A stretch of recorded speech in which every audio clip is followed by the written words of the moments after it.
I'm finally coming to terms with being a multi-hyphenate. Let's talk about it.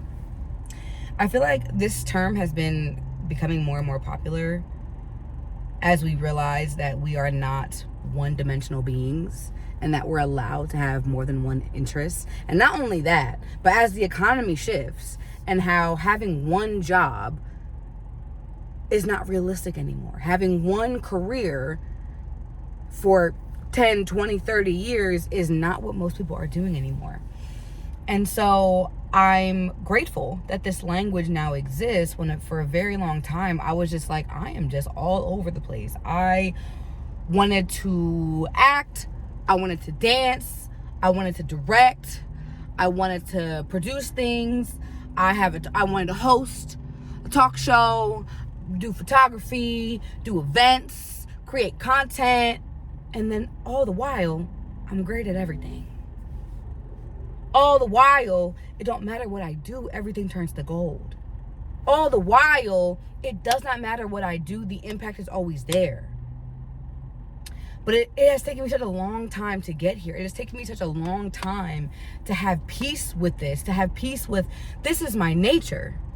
Like, where did we go wrong in society and say, no, you're only allowed to be one thing? I really don't understand that. It's actually very frustrating as somebody who has been living on the outside looking in, watching everyone have their thing. You know, everyone is either, you know, I'm a writer, or I'm a dancer, or I'm an actor, or I'm a physicist, or a lawyer, or a doctor, or whatever. And I was just like, for the longest time, I was so frustrated that I didn't have my one thing. I was like, it is killing me that I don't have my one thing. And I think that what this year is teaching me is making me acknowledge is like, you don't have one thing because you're not meant to. Your one thing is actually you, to be honest. Like, that was actually good. I don't know where that came from. Your one thing is you. So it don't matter what you do, you're the anchor. Like, it was when I was a marketing consultant, right? Again, when I was a marketing consultant for a nonprofit for a few years. And during one of our like trips or like, you know, retreat thing, we were doing an exercise and the question was, what was the question? It was like, what are 3 words to describe who you are and what you do? And mine were, I am an encourager. Or no, I encourage, I reveal, and I gather. By encourage, I've always loved, you know, motivational speeches and encouraging people with my words. You know, words of affirmation is my top love language. And so I understand just how bad words can hurt. And so I never wanted anyone to hurt because of words I've said. So I've always been on the other end of it. I've always wanted to, like, if you are around me long enough, you know that you can, like, we could touch the moon, babe. You know, that's just how I am. I'm Pisces, by the way. February. Thank you. Encourage. I reveal.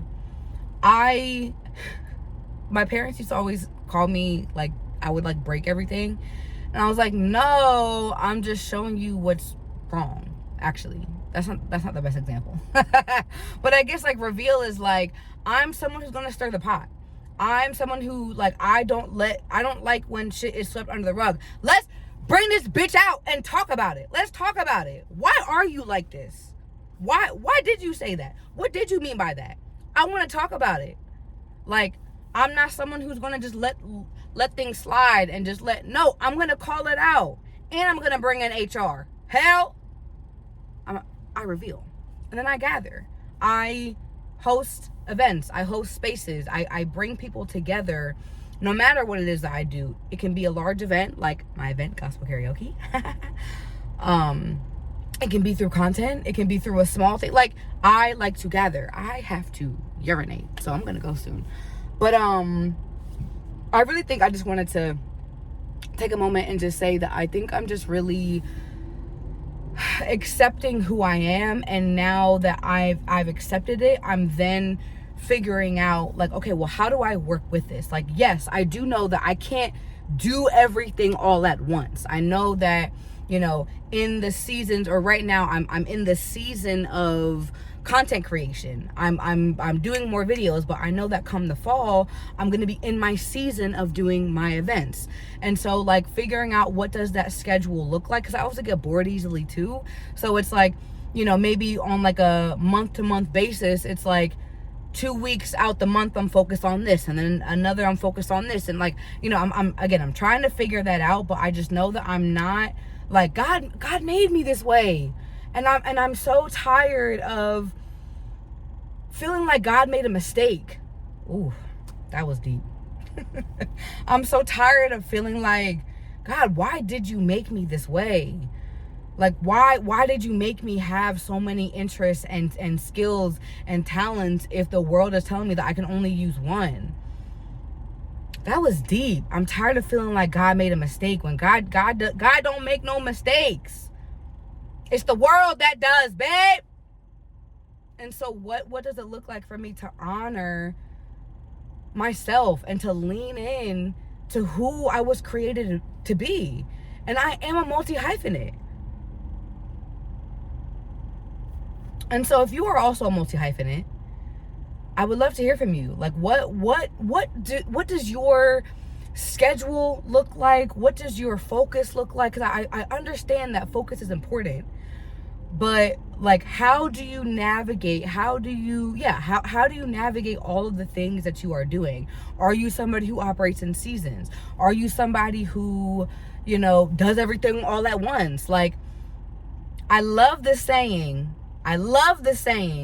jack of all trades, master of none. Because the real saying is jack of all trades, master of none, but oftentimes is better than one. That is the full quote. But they stopped it there to make you feel like, oh, if you can do a lot, that means that, you know, you will never master something just because you can do everything. Okay, but babe, I'd rather have more than one skill than just one that I'm relying on. Okay? Because I know that also one day that all of these skills that I have are going to pay me handsomely. So I just have to focus on building them out, I guess. I don't know. It's just a short video. If you are multi-hyphenate, let me know. Let me know how have you been navigating this? Have you found people around you that are doing the same thing? Like what does a multi-hyphenate look like and feel like for you? I'm curious. But that's all I got.